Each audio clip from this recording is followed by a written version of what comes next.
Ukraine is buying 100 to 150 Gripen E fighter jets from Sweden. My name is Max Villman. I'm a former fighter pilot on the Gripen fighter jet, and let's go.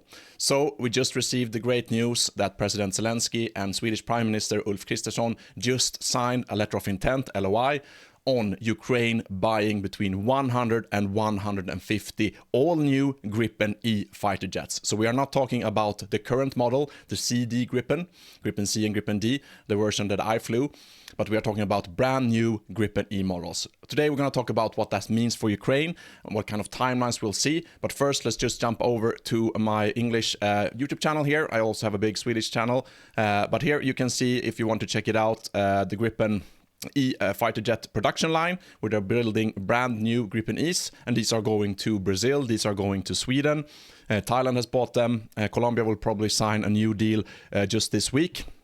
This is from my factory visit, where they put together Gripen E factories, fighter jets in the factories in Linköping, at Saab Aeronautics. So the Gripen E is an all-new fighter jet. It's actually more modern than F-35, and that is because it has been assembled right now. Sweden just got the first deliveries of the first couple of fighter jets. Brazil has already received a couple of theirs. So it's a brand new fighter jet, currently upgraded as well, and probably going to get IOC, initial operational capability, around early next year, I would imagine, in the Swedish Air Force. And the Swedish Air Force is currently operating around 100 of the older CD version of the Gripen. C is the one-seater, D is the two-seater. We'll probably see the E as a one-seater and probably an F model as well, two-seater version coming up. These are some great views from the Gripen E. Test firing Iris-T. Also, we did a walk around with Jussi, who's also a former fighter pilot. We watched all the new stuff about the Gripen E, so please check out that video if you want to learn more about what makes the Gripen E model unique.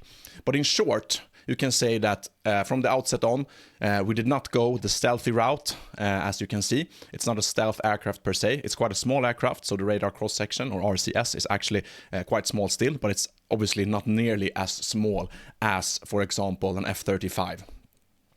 So instead of going stealth, that means that we have gone another way, and that way is basically electronic warfare, or EW.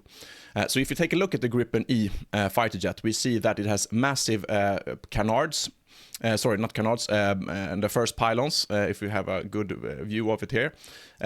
These ones up here, where we can put on our Iris-T missiles, these are actually massive small radar emitters and small radar receivers. Actually a small AESA radar. So that means that we have our own radar, we have the radar parts up here in the first pylons, out on the side and also on the top of the fin.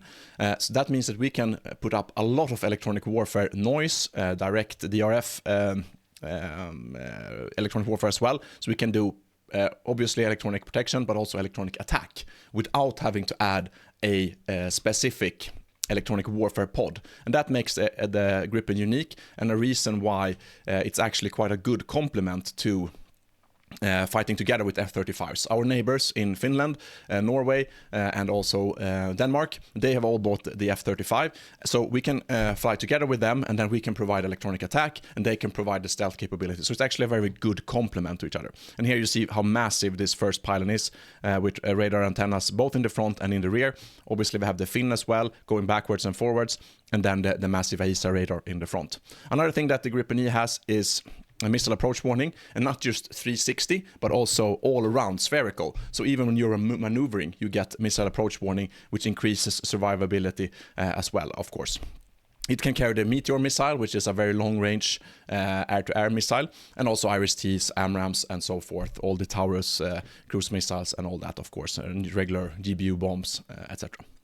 And Ukraine just signed a letter of intent to buy between 100 and 150 Gripen E's, starting in about 3 years. So 3 years from now, they will probably receive their first deliveries. Still to be worked out is financing.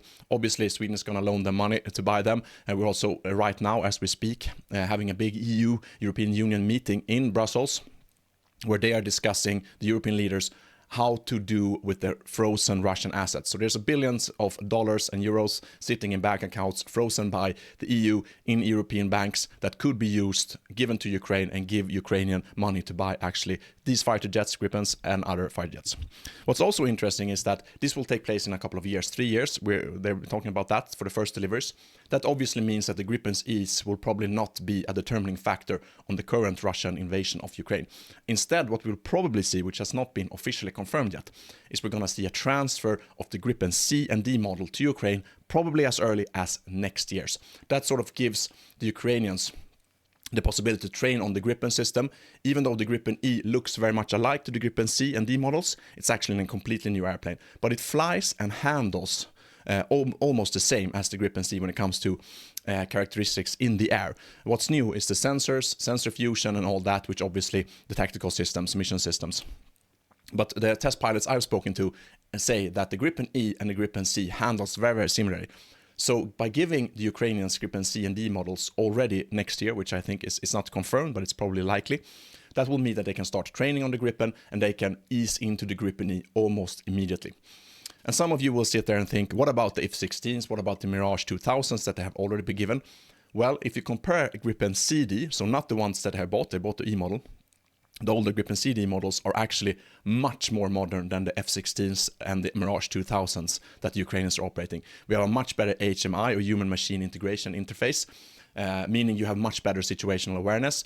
It's also, the Gripen is one of the best things about it. It's built for ACE, Agile Combat Employment. So basically we can operate from dispersed air bases all around the country. We can start in the forest. That's what it's made for. It's been made for handling by one trained technician and conscripts that have been just shortly trained. Perfect to Ukraine, which has a shortage of manpower. It's very, very easy to servable.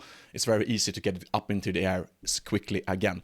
So since Sweden is so small, we have to rely on not air-to-air refueling like the US Air Force, for example, but instead having quick sorties, then land wherever in the forest, where we have mobile technicians, mobile teams that can refuel, rearm the aircraft, and then you can start again, and those mobile teams can move on to the next road strip or base in the forest or civilian airport, whatever is there. So we don't need that much infrastructure, and that is very, very perfect for Ukraine, seeing that they are under attack by Russians using reconnaissance drones, launching ballistic missiles, cruise missiles. So you have to be agile, you have to move on to the next base, and that sort of makes the Gripen E the perfect version for Ukraine, also the Gripen CD, of course.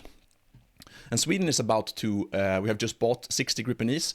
They're about to enter into the Swedish Air Force, which sort of creates a redundancy of Gripen CDs. So this is actually the perfect time for the Ukrainians to buy and get the Gripen CDs first, and then buy and get the Gripen E's. One thing that remains is obviously the financing, but also production facilities. Right now, the production facilities at Saab in Linköping, basically in the south of Sweden, where the Gripens are built, can't handle building 100 to 150 extra Gripen E's. So obviously those production lines need to be beefed up a lot, but also we will probably look at some sort of components being built in Ukraine going forward. And also, of course, a lot of the mission systems like the radars and systems are built in other nations such as the United Kingdom, etc. So it's not entirely a Swedish plane, it's a Swedish design, a Swedish expertise in bringing all the sensors together in a sensor fusion situation, but obviously there's components coming from all around the Western world as well.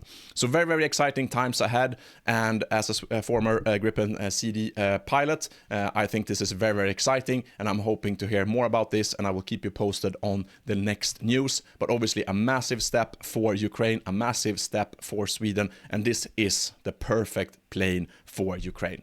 So until next time, please subscribe, share the video with someone you think will benefit from this kind of message. Like the video, comment down here if there's something you want to know about the Gripen. And until next time, this is Max Villman, former fighter pilot on the Gripen C, and I'm out.